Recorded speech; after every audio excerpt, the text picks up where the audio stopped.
go now to our business report with Joel Kraskell.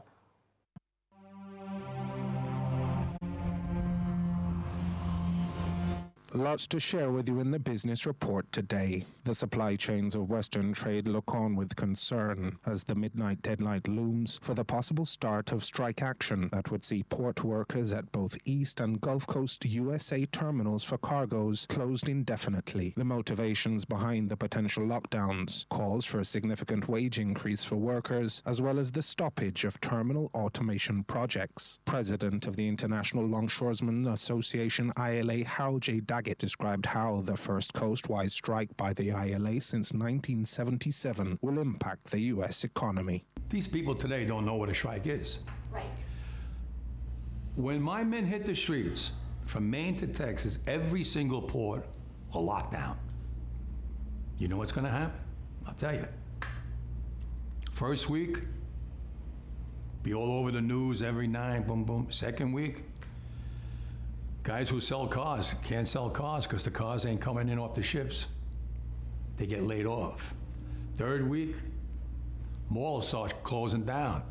They can't get the goods from China. They can't sell clothes. They can't do this. Everything in the United States comes on a ship. They go out of business. Construction workers get laid off because the materials aren't coming in. The steel's not coming in. The lumber's not coming in. They lose their job. Everybody's hating the longshoremen now because now they realize how important our jobs are. For context, East Coast and Gulf ports are reported to handle 56% of all containerized imports to the U.S. and 53% of U.S. waterborne agricultural imports by volume, with a strike appearing imminent. The immediate implications for Jamaica were described by Anthony Bowen, Director of Operations, Port Handlers Limited for the Port of Montego Bay. Let us start by acknowledging that the United States is one of, if not Jamaica's largest trading partner. Quite a bit of containerized cargo originates from the U.S., so it is safe to assume that any strike action by longshoremen on the U.S. East Coast in particular would have a ripple effect wherein local consumers would be impacted. Local consumers would encompass local commercial activities to include supermarket and hotel chains, as well as the LCL trade. The LCL trade being importers of barrels of personal effects. This is extremely concerning, being less than 3 months out from the festive season. As you know, Christmas is right around the corner, and we usually experience a lot of peak activities during that period. Alternately, exports from Jamaica that are destined for a port on the U.S. East Coast may be impacted by such a strike, in particular the delays that would result from strike action.